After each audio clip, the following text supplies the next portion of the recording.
Hello student, कल आपने को इसकी पर्सन वाली 5 शुरू कराई गई थी और उसके क्वेश्चन नंबर हमने लगभग 5 तक किए थे। अब उसके बाद आगे क्वेश्चन करेंगे। आपने जो क्वेश्चन नंबर 5 शुरू हुआ था आपका, उस क्वेश्चन के अंदर हमने जो डिफरेंशियल किया था वो 2 बार डिफरेंशियल करना सिखाया गया था। उससे पहले जो क्वेश्चन किए थे हमने उनमें 4 बार भी हमने क्या किया था, डिफरेंशियल किया था। तो अब हमारे पास जो क्वेश्चन करने हैं उनमें हमें 2 बार डिफरेंशियल करने हैं। अब क्वेश्चन नंबर हम लेते हैं इसका क्वेश्चन नंबर 9। क्वेश्चन नंबर 9 के अंदर करना है हमको y बराबर e की घात 6x into cos 3x into cos 3x। ये वैल्यू करनी है हमें y बराबर e की घात 6x इंटू कोस 3x। यानी कहने का तात्पर्य हमें यहाँ पे 2 बार डिफरेंशियल करना है। क्वेश्चन के अंदर पूछा गया है कि इसका 2 बार डिफरेंशियल कीजिए, तो इसका हमको 2 बार डिफरेंशियल करना है। तो पहली बार डिफरेंशियल करते हैं इसका differential with respect to x, यानी हमको x के सापेक्ष का अवकलन करना है। तो जब इसका x के सापेक्ष अवकलन करते हैं तो dy अपॉन dx, ये हमारे पास 2 फंक्शन हो चुके हैं, एक फंक्शन तो ये और एक फंक्शन हमारे पास ये हो चुका है। तो हमारे पास 2 फंक्शन यहाँ पर मल्टीप्लाई में लिखे हुए हैं, तो हम यहाँ पर मल्टीपल का रूल अप्लाई करेंगे। तो हमारे पास e पावर 6x सेम रहेगा, d अपॉन dx का करेंगे cos 3x का, उसके बाद प्लस cos 3x और d अपॉन dx। अब d अपॉन dx क्या करेंगे हम, e पावर 6x। अब हमारे पास e की घात 6x बचता है, e की घात 6x। अब cos 3x का हमारे पास डिफरेंशियल होगा माइनस के 3x, यानी हमने 3x को क्या मान लिया, x मान लिया। तो हमारे पास डिफरेंशियल बनेगा इसका माइनस के साइन 3x, फिर 3x का दोबारा डिफरेंशियल करेंगे तो ये आएगा हमारे पास 3x का 3 और cos 3x और e की घात 6 का डिफरेंशियल करेंगे तो e की घात x का डिफरेंशियल होता है हमारे पास e की घात x। अब जिसको हमने x मानना है उसका डिफरेंशियल करेंगे। अब ने x से मानना है 6x को, जब 6x का करेंगे तो हमारे पास निकलेगा 6। अब हमारे पास यहाँ पर वैल्यू बन चुकी है हमारे पास 3 माइनस के 3 इंटू e की घात 6x और साइन 3x और प्लस 6 e की घात 6x इंटू कोस 3x। ये हमारे पास जो डिफरेंशियल हुआ है, ये डिफरेंशियल हमारे पास 1 बार हुआ है और हमसे पूछा गया है डिफरेंशियल इसका 2 बार। तो हम 2 बार डिफरेंशियल करने के लिए इसका 1 बार डिफरेंशियल इसका और करेंगे। तो again differential with respect to x, यानी d2y अपॉन dx²। अब हमने क्या किया, ये माइनस के 3 तो हमारे पास कोस्टेंट है, इसको तो बाहर रख लिया। अब एक फंक्शन ये बनेगा, एक फंक्शन ये बनेगा, तो हमारे पास e की घात 6x जो होगा तो रखा। साइन 3x का डिफरेंशियल करेंगे, साइन का हमारे पास डिफरेंशियल होता है cos 3x।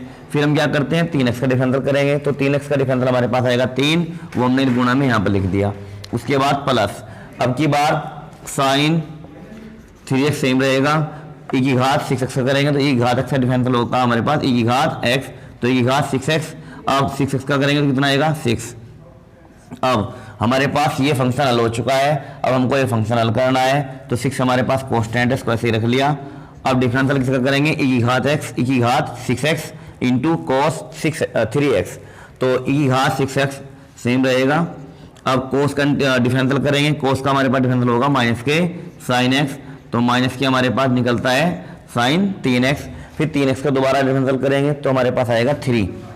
उसके बाद प्लस, अब कोस 3x हमारे पास ऐसे रखा सेम, और डिफरेंशियल किसका करेंगे e की घात 6x का, तो e की घात 6x का डिफरेंशियल आएगा e की घात 6x और फिर किसका करेंगे 6x का, तो हमारे पास निकलता है ये 6। अब हमारे पास 3 के अंदर गुणा कर सकते हैं इसका, तो हमारे पास आता है 9 माइनस के गुणा करते हैं माइनस के 9 e की घात 6x और cos 3x और फिर माइनस के 3 यहाँ गुणा करें तो हमारे 6 और 3 गुणा हो जाएगा हमारे पास 18 e की घात 6x और साइन 3x। उसके बाद फिर 6x की गुणा करिए, यहाँ पर 6 की गुणा करेंगे 3 हमारे पास ये है तो यह आएगा माइनस के 18 e की घात 6x और साइन 3x। अब यहाँ पर गुणा कर दी, कितना आएगा हमारे पास 36 e की घात 6x और इंटू कोस 3x। ये वैल्यू हमारे पास प्राप्त हो चुकी है। अब देख लेते हैं कुछ वैल्यू इसमें घट रही है कुछ बढ़ रही है हमारे पास। तो ये हमारे पास कितने हैं 18 e की घात 6x और साइन 3x और 18 e की घात 6x और साइन 3x। तो हमारे पास कितने हो चुके हैं जोड़ करिए 36, और ये हमारे पास 36 e की घात 6x cos x है, इतने हमारे पास माइनस के हैं, तो 36 में हमारे पास 9 जगह हमारे पास निकलते हैं 27 e की घात 6x इंटू कोस 3x और माइनस कितना निकल के 36 e की घात 6x और इंटू साइन 3x। ये वैल्यू प्राप्त होती है हमारे पास। अब इनमें से कॉमन ले सकते हैं आप लोग, तो हमारे पास कॉमन लेने के बाद हमारे पास बचता है यहाँ पर 9 कॉमन ले लो और e की घात x, तो 9 e की घात 6x कॉमन ले लिया इसके अंदर से, तो हमारे पास बचता है यहाँ पर 3 कोस 3x और -4 साइन 3x। तो ये आंसर हमारे पास निकल चुका है d²y/dx²। यानी हमने इसका 2 बार डिफरेंशिएट किया है और 2 बार डिफरेंशिएट करने के बाद हमारे पास इसकी जो वैल्यू प्राप्त हुई है d²y/dx² equal to 9 into e power 6x और इंटू 3 कोस 3x और -4 साइन 3x। ये वैल्यू हमारे पास इसकी आंसर बन चुकी है। अब इसके बाद क्वेश्चन नंबर 11 देखते हैं। क्वेश्चन नंबर 11 में हमें 4 बार डिफरेंशियल करना है इसका। इसमें हमने 2 बार किया था, उसमें हमको 4 बार करना है। प्रश्न है a बराबर y बराबर a cos x plus b sine x, यानी y बराबर a cos x plus b sine x। और हमको सिद्ध करना है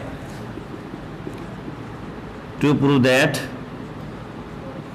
ये d पावर 4 y और dx पावर 4 बराबर सिद्ध करना है y के। ये तो हमको उसका 4 बार डिफरेंशियल करेंगे। तो पहली बार डिफरेंशियल स्टार्ट करते हैं। डिफरेंशियल x के सापेक्ष करना है, differential with respect to x, तो dy/dx। तो a और b हमारे पास यहाँ पे क्या है, कांस्टेंट है। हमारे पास ओनली डिफरेंशियल किसका होना है, कोस का और साइन का। तो a तो हमारे पास ऐसा ही रखा, कोस का जब डिफरेंशियल करा तो इसका डिफरेंशियल होगा हमारे पास -k sine x plus b constant है। जब साइन का डिफरेंशियल करेंगे तो निकलेगा हमारे पास कोस x। तो इसका हमारे पास एक बार डिफरेंशियल हो चुका है। अब इसका दूसरी बार करेंगे, तो again differential with respect to x। अब d²y/dx²। अब माइनस का ये तो सेम रखा है ऐसे। अब हमारे पास साइन का डिफरेंशियल करा, साइन का डिफरेंशियल हमारे पास होगा कोस x प्लस b ऐसे ही रखा, कोस का डिफरेंशियल करा तो ये निकला हमारे पास -k साइन x। ये हमारे पास 2 बार डिफरेंशियल इसका हो चुका है। अब तीसरी बार डिफरेंशियल करते हैं इसका, again differential with respect to x, तो d⁻3y/dx⁻3, तो -a ऐसे ही रखा, कोस का डिफरेंशियल करेंगे तो माइनस कितना होगा साइन x, तो माइनस क्या हो जाएगा प्लस। अब b ऐसे ही रखा, साइन का डिफरेंशियल किया, साइन का डिफरेंशियल होगा कोस x। ये हमारे पास 3 बार डिफरेंशियल हो चुका है। अब एक बार और करना है, again differential with respect to x, तो d⁻4y/dx⁻4। अब a तो ऐसे ही रख लिया। जब साइन का डिफरेंशियल करेंगे, साइन का डिफरेंशियल आएगा प्लस का कोस x और माइनस b ऐसे ही रखा। और जब कोस का डिफरेंशियल करेंगे तो निकलेगा -k साइन x, तो हमारे पास माइनस क्या आ जाएगा यहाँ पर प्लस, तो निकला हमारे पास साइन x। इसको हमने मान लिया इक्वेशन नंबर 1। अब हमारे पास 4 बार डिफरेंशियल करने के बाद a cos x plus b sin x बचा, यानी जिस संख्या को हम लेके चले थे हमारे पास वही संख्या प्राप्त हुई। यानी y का मान हमारे पास कितना a cos x और प्लस b sin x, और ये वैल्यू हमारे पास यहाँ प्राप्त हो रही। तो इक्वेशन 1 से हमने क्या करा, इस वैल्यू को यहाँ से हटाया, इसके स्थान पे क्या लगा दिया y। तो यहाँ समीकरण 1 से, तो समीकरण 1 के अंदर d⁻4y/dx⁻4, तो इसके स्थान पर से हमने क्या कर दिया, समीकरण नंबर 1 के द्वारा इसे को यहाँ से हटा दिया, इस वैल्यू को, उसके स्थान पर हमने यहाँ पर y को पुट कर दिया। तो हमारे पास यही वैल्यू क्या करनी थी, आपको प्रूफ करनी थी। तो हमें प्रूफ करना था इसके बराबर हमारे पास 4 बार डिफरेंशियल करने के बाद हमारे पास वैल्यू बचनी चाहिए y। तो इसी के साथ हमारे पास ये वैल्यू बची है y, जिसका आंसर हो चुका है। अब